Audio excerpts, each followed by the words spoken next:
संकट काल में मनुष्य को धैर्य का परिचय देना चाहिए। इंद्रादिक देवता जाते हैं दैत्य राजा बलि के पास और राजा बलि के पास समुद्र मंथन का प्रस्ताव रखते हैं। कहा हम और दैत्य मिलकर चलेंगे मंदराचल पर्वत की रई बनाएंगे और वासुकीनाग की नेति दोनों दल मिल करके मंथन करेंगे। उसमें से 14 रथ निकलेगा, बराबर बराबर बांट लेंगे। उसी में एक रथ में अमृत भी निकलेगा, जिसको हम दोनों दल पान करके अमर हो जाएंगे। दैत्य राजा बलि ने कहा ठीक है, हमको तुम्हारा प्रस्ताव स्वीकार है, लेकिन मेरी एक शर्त है कि जो पहला रथ निकलेगा उस पर हम दैत्यों का अधिकार होगा। आते हैं देवता और दानव दोनों मंदराचल पर्वत को उखाड़ते हैं।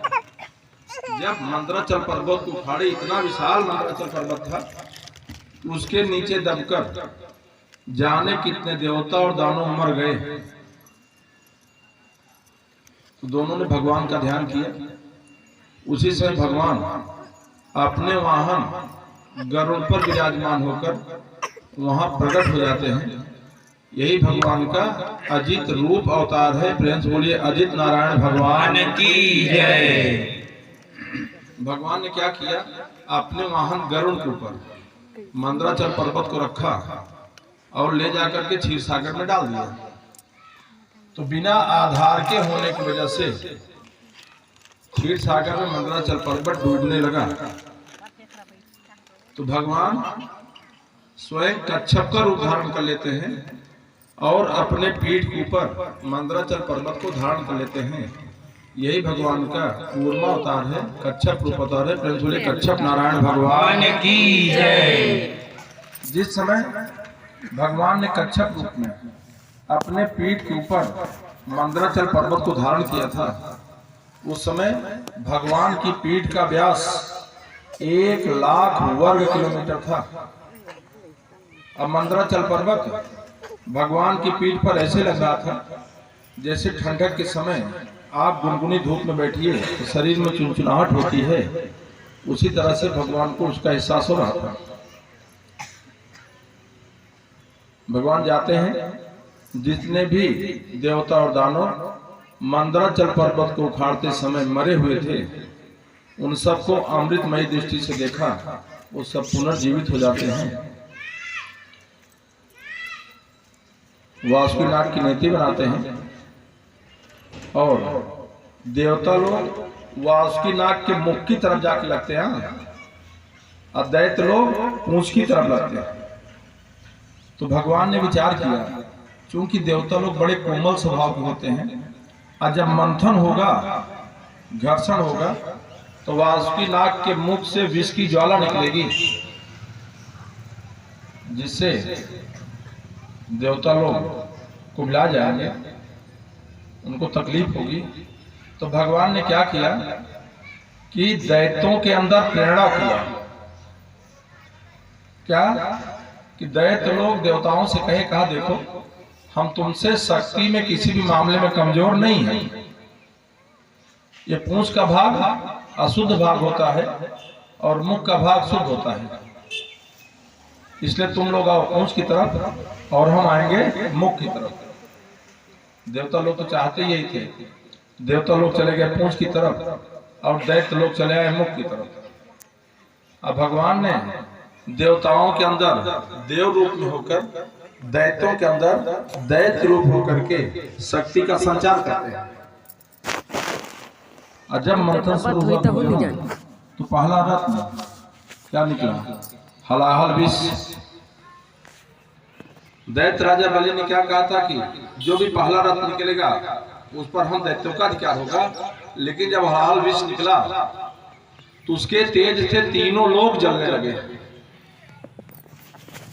तो देवता और दानव उसको लेते हैं, हलाहल विष को लेकर गए कैलाश लोक, और कैलाश लोक जा करके भगवान शंकर से प्रार्थना किए, कहा हे प्रभु, हम लोग समुद्र मंथन किए हैं जिसमें पहला रत्न हलाहल विष निकला है, आप इसका पान कर लो, क्योंकि तीनों लोग इससे जल रहे हैं। तो भगवान शंकर के कहने से पहले ही माता जी बोल गई। माता जी ने कहा, अरे देवताओं, तुम कितने स्वार्थी हो, खुद जीना चाहते हो और भगवान शंकर को हलाहल विष का पान करा करके मारना चाहते हो क्या? भगवान शंकर ने कहा, देवी कैसी बात करती हो? अरे आप विचार करो कि देवताओं ने मेरा नाम क्या रखा है, देवाधिदेव महादेव। कहा अगर लोक कल्याण के लिए हमको विष का भी पान करना पड़े तो भी हमको कोई तकलीफ नहीं है। भगवान शंकर ने क्या किया, अंजलि लगाया, ऐसी अंजलि लगाया, रा कह करके उसका पान किया और माँ कह करके रोक दिया। यही कंठ तक सीमित किया है, सोच लो। क्यों भैया सदैव भगवान शंकर हृदय में किसका निवास रहता है? भगवान राम। आज सबके हृदय में भगवान का निवास, ऐसा नहीं खाली उन्हीं के हृदय में।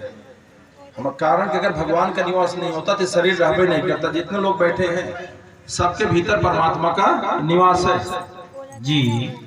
लेकिन भगवान शंकर कितनी मर्यादा का पालन किए कि अगर विष कंठ के नीचे उतर जाएगा तो भगवान को तकलीफ होगी। और लोग आजकल देखो क्या से क्या खा रहे हैं, क्या क्या पी रहे हैं, उनको ये जरा सा भी होश नहीं है कि हमारे भीतर परमात्मा का निवास है, उसको तकलीफ होगी।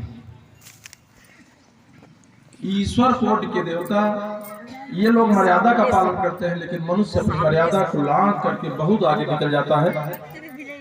और यहीं तक जो रोक लिया ना, इसीलिए भगवान शंकर का कंठ क्या हो गया? नीला।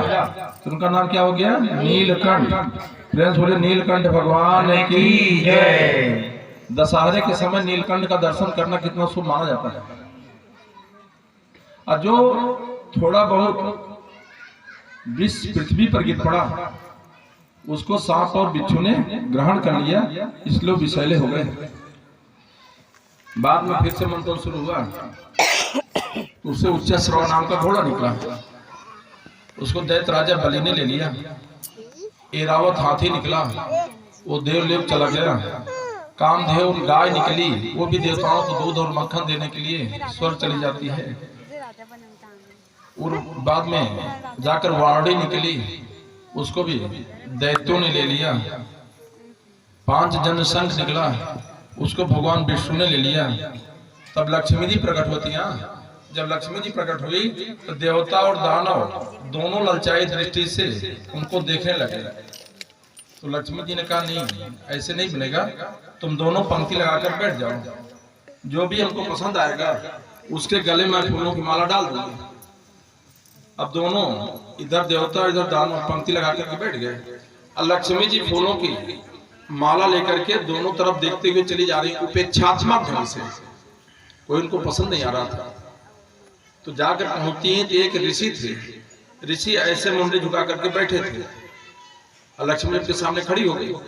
उन्होंने कहा, सब तो हमको इतने ध्यान से देख रहे हैं, लेकिन आप तो इतना उदासीन हो कि हमारी तरफ देख ही नहीं रहे हो, नीचे तरफ मुड़ी किए हो। तो ऋषि ने कहा माँ, मेरा स्थान आपके श्री चरणों में है। मैं आपके मुखारविंद का दर्शन तब करूंगा जब आपके साथ भगवान नारायण होंगे। कहा भगवान नारायण बगल में हैं, आप उनके गले में फूलों का हार डाल दो ना। तो लक्ष्मी जी ने कहा, डालना तो मैं भी चाहती हूँ, लेकिन वो तो एकदम उदासीन है। तो ऋषि ने कहा उदासीन नहीं है, आप उनके गले में फूलों का हार डाल के देखो। वो बड़े ही करुणा निधान भक्त वत्सल भगवान है, बड़े दयालु हैं, फूलों का हाथ तो डालो। जैसे ही लक्ष्मी जी उनके गले में फूलों का हाथ डाली, भगवान ऐसे अपनी बाहें फैला देते हैं और लक्ष्मी जी उनके गोद में समा गई। और तभी से उनका नाम हो गया लक्ष्मी नारायण। प्रेम से बोलिए लक्ष्मी नारायण भगवान की जय।